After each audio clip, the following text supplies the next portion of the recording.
Hello అండి. Welcome to Hasini Sudha family వ్లాగ్‌కి స్వాగతం అండి. తొలి ఏకాదశి రోజు మార్నింగ్ నుంచి నైట్ వరకు నా రొటీన్ అనేది ఈ వ్లాగ్‌లో అయితే చూసేయండి. డైలీ లేచే టైం కాకుండా కొంచెం ఎర్లీగా అయితే లేచానండి. సగం పని అంతా రాత్రే ముగించుకున్నాను. బయట తుడిచేదాన్ని, ముగ్గులేసేది కూడాని.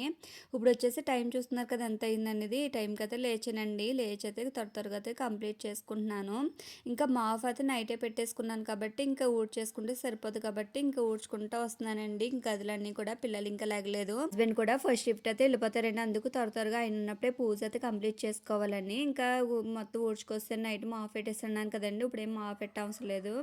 మొత్తం అంతా ఊడ్చుకొస్తే సరిపోతుంది. ఇలా అంతా కసువంతా ఊడ్చుకొచ్చేసి ఎత్తేసానండి. మొత్తం బెడ్రూమ్లోంచి కిచెన్లోంచి అంతా కూడాని. తర్వాత వచ్చేసి బయట కూడా పడాలి కదండి. బయట కూడా రాత్రే ముగ్గు పెట్టేశాను. ఇప్పుడు ముగ్గు పెట్టిన అవసరం ఏమి ఉండదండి. చూస్తున్నారు కదా ఇక్కడ అంతా ఊడ్చుకొచ్చేస్తున్నాను. బయట అంతా చాలా చీకటిగా ఉందండి. ఇక్కడ అంతా ఊడ్చుకొచ్చేసాను. చూడండి ఇక్కడ ముగ్గు కూడా రాత్రే పెట్టేసుకున్నాను. పెట్టేసిన తర్వాత అయితే లోనికి వచ్చేసి ఇంకా ఫ్రెష్ అప్ అయిపోయి తర్వాత అయితే ఇక్కడ నేను పరమాన్నం చేద్దామని అనుకుంటున్నానండి. ఇంకా అవన్నీ పెట్టుకుంటే అవ్వదు కదండి. పాల తలుకులు అవి చేద్దాం అనుకున్న అవ్వదని ఇంకా పరమాన్నం అయితే చేద్దామని ఇంకా పరమాన్నానికి అయితే పెట్టాను. పెట్టేసి స్టవ్ అయితే వెలిగించుకుంటున్నానండి. స్టవ్ వెలిగించేసుకుని అది అవిలాగా మనం ఇంకా బయట పని అంతా కూడా ఇంకేమైనా పని ఉన్నదనుకో పూజ కడన్ని కంప్లీట్ చేసుకుందామని ఇంకా అన్నీ కూడా చేస్తున్నానండి. ఇవన్నీ కంప్లీట్ అయిపోయి నేను రెడీ అయిపోయినప్పటికీ ఇక స్టీమ్ కూడా అయిపోయిందండి. స్టీమ్ అయిపోయింది తీసేసి ఒకసారి కలిపేసుకుని ఇంక వాటర్ పడితే వాటర్ వేసుకుని పరనాన్నంకి అన్నం అయితే కొంచెం మెత్తగా ఉంటేనే బాగుంటుంది కదండి. ఇంకా అన్నం అయితే ఇంకా సరిగ్గా ఉడకలేదు. కొంచెం వాటర్ వేసుకుని స్టవ్ వెలిగించుకుని ఇంకో 5 మినిట్స్ అయితే మనం కుక్ చేసుకుందాము. ఓ పక్కన దేవుడి సామాన్లు అన్నీ కూడా కడిగేసానండి. కడిగేసి ఇంక దేవుడి దగ్గర అన్నీ కూడా సర్దేస్తున్న సామాన్లు అన్నీ కూడాని ఇలా సామాన్ సర్దేసిన తర్వాత అయితే దేవుడి పటాలకి అన్నిటికి పువ్వులు అయితే పెట్టేస్తున్నానండి. ఇలా పువ్వులు పెట్టేసిన తర్వాత అయితే ఇవాళ తొలి ఏకాదశి కదండి. అందులో కూడా ఇవాళ శనివారం ఒకటి వచ్చింది. చాలా మంచిది కదండి. ఇంకా వెంకన్న బాబుకి పిండి దీపాలు అంటే చాలా ఇష్టం కదా. అందుకు పిండి దీపాలు పెట్టుకుని అయితే పూజ చేసుకుందామని అనుకుంటున్నాను. అందుకు ఇప్పుడు పిండి అయితే తీసుకుంటున్నానండి. వరిపిండి తీసుకుని పిండి దీపాలకైతే అన్నీ కలుపుకుందాం అనుకుంటున్నాను. పిండి అయితే తీసుకున్నానండి. తీసుకుని ఒక ప్లేట్లో అయితే వేసుకుంటున్నాను. ఈ పక్కన వరిపిండి కలుపుకుందాన్ని పెట్టుకున్నాను కదా. అన్నం అయితే ఉడికిపోతుందండి. అందులో కొంచెం పాలు అయితే యాడ్ చేస్తున్నాను. పాలు వేసి ఇంకో 5 నిమిషాలు అయితే ఉడికించుకోవాలి. పాలు వేసిన వెంటనే బెల్లం వేసేస్తే పాలు అయితే విరిగిపోతాయి కదా. అందుకు ఒక 5 నిమిషాలు అయితే ఉడికించుకున్న తర్వాత అయితే బెల్లం దించి ముందు వేసుకుంటే సరిపోదు కదండి. అందుకు ఇప్పుడు ఏం బెల్లం వేయట్లేదు. కొంచెం బెల్లం వేసుకుని అలాగే కొంచెం పాలు వేసుకుని అయితే పిండి దీపాలు అయితే కలుపుకుంటున్నానండి. ఇలా కలుపుకోవడం వల్ల స్మూత్గా వస్తాయి. ఎక్కడ క్రాక్స్ లేకుండా ఉంటాయి కదా. కొంచెంగా పాలు వేసుకోవాలండి. పాలు వేసుకుని మనం చూసుకుని అయితే యాడ్ చేసుకుంటే ఇలా చపాతీ ముద్దలుగా అయితే చేసుకోవాలి. నేను దీపం ఏ సైజు కావాలో ఆ సైజు అయితే నేను నాకు తీసుకుంటున్నాను. మీకు చిన్న సైజు కావాలంటే చిన్న బాల్స్ కింద తీసుకోవాలండి. లేదు వెంకన్న బాబుకి వేడి దీపాలకి అయితే పెడతారండి. అందుకు వేడి ఉండలు అయితే తీసుకున్నాను. ఇంకా బయట అయితే తులసి కోట కింద వెలిగిద్దామని ఇంకో 2 దీపాలు ఎక్స్ట్రా అయితే చేస్తున్నానండి. ఇలా గ్లాస్తో అయితే ట్రై చేశాను. అస్సలు రాలేదండి. ఆ గ్లాస్ తోటి అంటుకుపోతున్నాయి. అలాగే ఫ్లాట్గా వచ్చేస్తున్నాయి. అందుకు ఇలా కాదని ఇంక చేతితో చేయడం అయితే స్టార్ట్ చేస్తానండి. ఇలా చేతితో చేసేసి ఇలా అన్నీ కూడా రెడీ చేసుకున్నాను. రెడీ చేసుకున్న తర్వాత పసుపు నామాలు అయితే వేస్తున్నానండి. అన్ని దీపాలు కూడా వెంకన్న బాబు నామం అయితే వేస్తున్నానండి. చాలా బాగా అనిపించింది. ఫస్ట్ టైం ట్రై చేయడం చాలా బాగా వచ్చినాయండి. అస్సలు అనుకోలేదు పూజ కూడా ఇంత బాగా జరుగుతుందని. నేను చూస్తున్నారు కదా అన్ని ప్రమిదలకు కూడా వెంకన్న బాబు నామాలు అయితే వేస్తున్నానండి.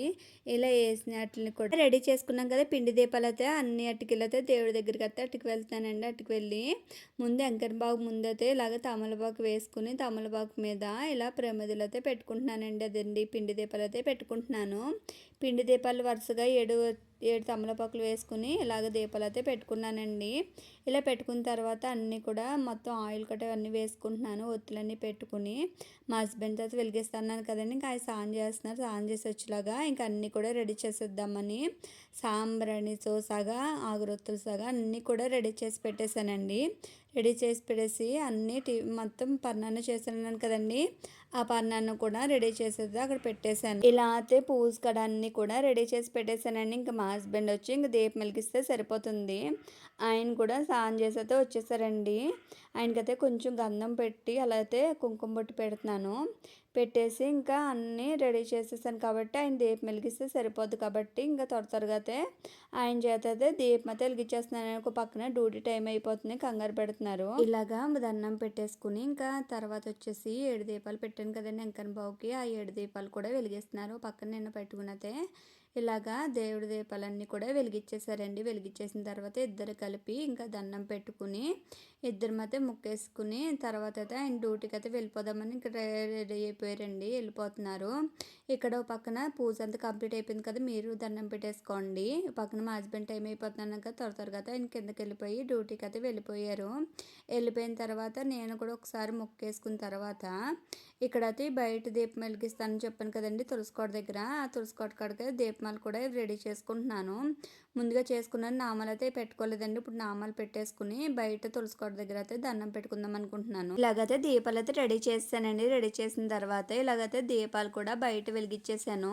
చూస్తున్నారు కదా, ఇక్కడ తులసికోట దగ్గర అయితే బొట్టు అన్ని రాసైతే ఇలాగ తులసికోట కూడా దండం పెట్టేసుకున్నానండి. చాలా ప్రశాంతంగా అయింది పూజ అంతా. మార్నింగే పెడదాం అనుకున్నాను దేవుడి పాటలు అతని, ఇంక పిల్లలు లేస్తారని ఎట్టలేదు. ఇంక పిల్లలు అలాగా లేచే టైం ఉందని ఇంకా ఇప్పుడైతే దేవుడివి నామాలు అయితే పెడుతున్నానండి. అలా పాటలు నామాలు ఉంటాయి కదండి, ఆ నామాలు అయితే పెడుతున్నాను. ఇలా పెట్టేసిన తర్వాత అయితే ఇంకా కొంచెం కూర్చున్నప్పటికీ హవ్య అయితే లేచి వచ్చేసిందండి. చూడండి, లేచి వచ్చేసి ఎలాగ సిగ్గుపడుతూ వస్తుందో. గుడ్ మార్నింగ్ చెప్పమంటే ఇంకా గుడ్ మార్నింగ్ అయితే చెప్తుందండి. మీరు చెప్పేసండి మా హవ్యకి గుడ్ మార్నింగ్ అని. అవియాలనైతే బ్రష్ చేసామని ఇంకా అన్నం కడిగేసి పెట్టేస్తున్నానండి. ఇంకా ఇవాళ నేను ఫాస్టింగ్ కాబట్టి పిల్లలకి అలాగే మా హస్బెండ్కి ఒకటి డ్యూటీకి క్యారేజ్ అయితే పంపించాలండి. ముగ్గురికి అయితే వండుతున్నాను. ఇప్పుడు అయితే రైస్ కడిగేసి ఇలా అయితే పెట్టేసుకున్న స్టవ్ దగ్గర వాటర్ వేసేసుకుని ఇలా వాటర్ టిన్ అయితే కింద పెట్టేసుకున్న తర్వాత పిల్లలు లేచారన్నాను కదండి, ఇంకా పిల్లలు రైస్ కడిగేసి పెట్టేసుకున్నాం కదా. పెట్టేసిన తర్వాత ఇప్పుడు వచ్చేసి కర్రీ ఉండాలి కాబట్టి రాత్రి ఇంకా కాబుల్ శనగలు ఉంటే కాబుల్ శనగలు అయితే నానబెట్టానండి. దానికి కావాల్సిన ఉల్లిపాయలు పచ్చిమిర్చి ఉంటాయి కదండి, మసాలాలన్నీ కూడా ఫ్రిడ్జ్లోంచి అయితే తీసుకుంటున్నాను. తీసుకుని అయితే ఇలా అటుకుని వెళ్తున్నానండి. అటుకుని వెళ్ళి అవన్నీ కట్ చేసుకు రావాలి కదా, అవన్నీ కట్ చేయడానికి అన్నీ కూడా నేను తీసి పెట్టేసుకున్నాను. ఇలా పెట్టేసుకుని ఇప్పుడు ఉల్లిపాయలన్నీ కూడా కట్ చేసుకున్నాను. చూడండి, రాత్రి నానబెట్టి కాబుల్ శనగలు అయితే నానిపోయినాయి. అవి పక్క పెట్టేసుకుని కుక్కర్లో పెట్టుకోవాలి కదా. ఇంకా ఉల్లిపాయలు కోసేసుకుని పక్కన కుక్కర్లో కూడా పెట్టేసుకున్నాం కాబుల్ శనగలు అయితే. ఇలా ఉల్లిపాయలు కూడా కట్ చేసేసుకున్నాను. ఆ చెత్తని తీసి బయట డబ్బాలు అయితే వేసేస్తున్నాను. పక్కన డబ్బా పెట్టుకుంటాను, ఆ డబ్బాలు అయితే వేసేసుకుంటున్నాను. మనం కుక్కర్ పెట్టుకున్నాం కదండి, ఆ కుక్కర్ కూడా అయిపోయింది. ఇప్పుడు ఉల్లిపాయలకి బాండీ అయితే పెట్టేసుకుందాము. బాండీ పెట్టేసుకుని అందులో ఆయిల్ వేసుకుని ఉల్లిపాయలు అయితే ఇంకా ఉల్లిపాయలు వేయడానికి టైం పడితే అన్నం కూడా ఇంకా ఉడికి రాలేదండి. ఇంకా అవ్వలేదు కాబట్టి ఇంకా పిల్లలు ఒకటి లేచి కదా బెడ్ మీద అంతా నీట్గా సర్దేస్తున్నాను. పిల్లోస్ అన్నీ కూడా సైడ్కి వేసేసి ఇలా బెడ్ అన్నీ కూడా మడత పెట్టేసి పక్క పెట్టేసుకుంటే కొంచెం పని అయిపోద్ది కదా. ఇంకా పిల్లలు లేచాక ఇలాగ అన్నీ సర్దేసుకున్నానండి. ఇలా బెడ్షీట్లు అన్నీ కూడా మడత పెట్టేసుకున్నాను కదా. మడత పెట్టేసుకున్న తర్వాత కిచెన్లో వెళ్ళినప్పటికీ అన్నం అయితే ఉడికిపోతుందండి. ఉడికిపోయిన వాటిని ఇప్పుడు ఆఫ్ చేసుకుంటున్నాను. ఇలా అయితే గంజి అంతా కూడా ముందు వంపేసుకుని తర్వాత అయితే జల్లిమూడి పెట్టుకుని ఇలా అన్నం అయితే వండేసానండి. ఇంకా కర్రీ ఒకటి ఉంది, కర్రీ కూడా అయిపోతే ఇంకా అన్నీ అయిపోయినట్టు. ఇంకా అన్నీ అయిపోయిన తర్వాత క్యారేజ్ ఒకటి సర్దేసి మా హస్బెండ్కి ఇస్తే పని అయిపోయినట్టే. తర్వాత పిల్లల్ని రెడీ చేసుకోవచ్చు.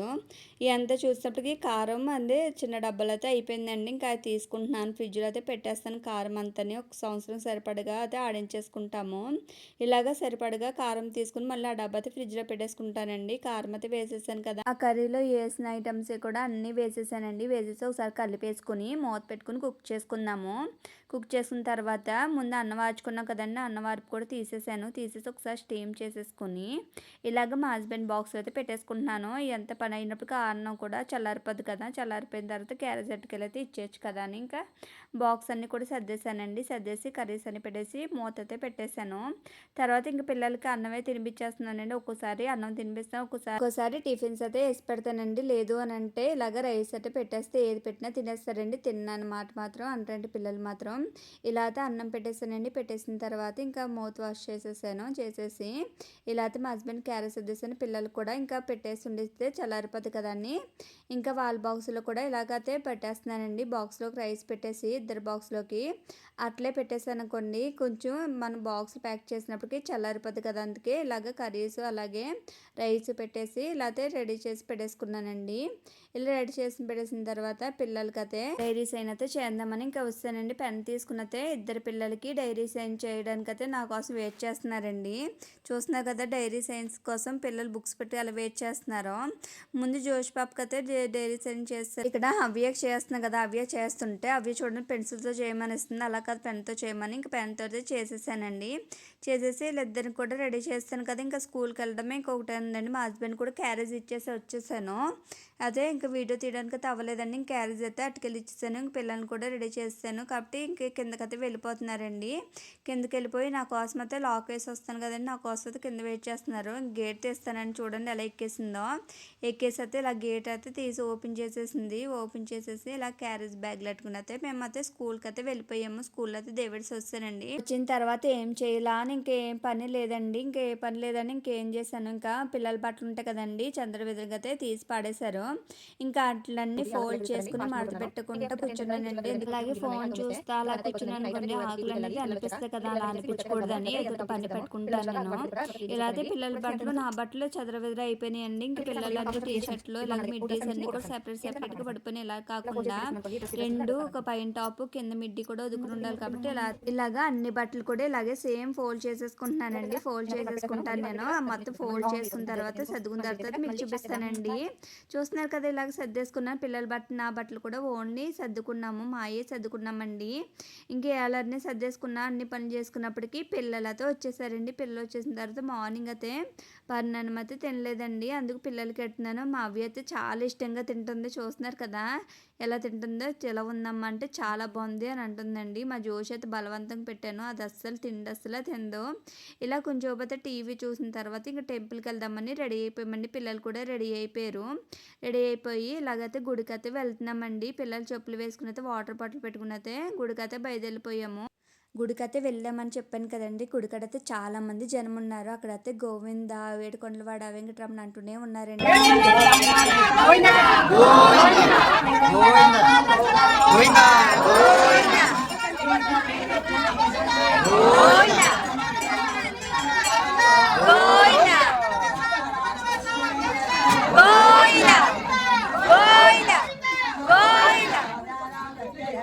రంగన్ బాబుది దర్శనం అయితే చాలా బాగా జరిగిందండి. ఇంటికైతే వచ్చేసాము. ఇంటికి వచ్చేసిన తర్వాత మా హస్బెండ్ చేత అయితే అక్షింతలు వేయించుకుంటున్నానండి. ఎప్పుడు ఉపాసం ఉన్నా మా హస్బెండ్ చేత అక్షింతలు వేయించుకుంటాను.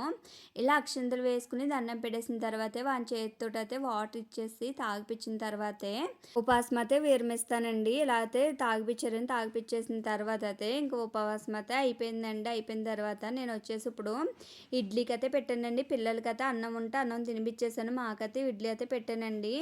ఇక్కడ ఇడ్లీ అయిపోయింది కదా, ఇడ్లీ అయిపోయిన తర్వాత ఇంకా కొన్ని గిన్నెలు ఉన్నాయండి. ఆ గిన్నెలు కూడా కొబ్బరికాయలు ఉంటే ఇలా కొబ్బరికాయన్ని చెక్కేసి పెట్టామండి. కానీ పచ్చిమిర్చి లేవు తేడానికి అయితే. శంకు నిండిపోయింది కదా, ఆ శంకులో గిన్నెలన్నీ తోమేద్దాం ఆయన వచ్చినప్పటికి కంప్లీట్ గానే ఇంకా అయిపోద్ది కదా. ఏదైనా టిఫిన్ చేసాను అనుకోండి లేనిపోని బద్ధకం అంతా వచ్చేస్తుంది. అందుకు ఇంకా ముందు తోమేసుకున్నాను అనుకోండి, ఆ తర్వాత గిన్నెలు మార్నింగ్ తోముకున్నా పర్వాలేదు కదా అని ఇంక ఇలాగ సామాన్లన్నీ కూడా తోమేస్తున్నానండి. తోమేసి ఇలాగైతే అన్ని కడిగేస్తున్నాను. ఇలా సామాన్లన్నీ కూడా కడిగేసుకుని నీట్గా అన్ని చేసేసుకున్నానండి. చేసుకున్న తర్వాత ఇడ్లీ కూడా అయిపోయింది. ఇడ్లీ అయిపోయిన తర్వాత అయితే ఇంకా టిఫిన్ చేయడం ఉంటుంది కదండి. చట్నీ చేస్తే ఇంకా టిఫిన్ చేస్తే అయిపోయినట్టు. ఈ వ్లాగ్ నచ్చితే సబ్స్క్రైబ్ చేసి లైక్ చేయండి.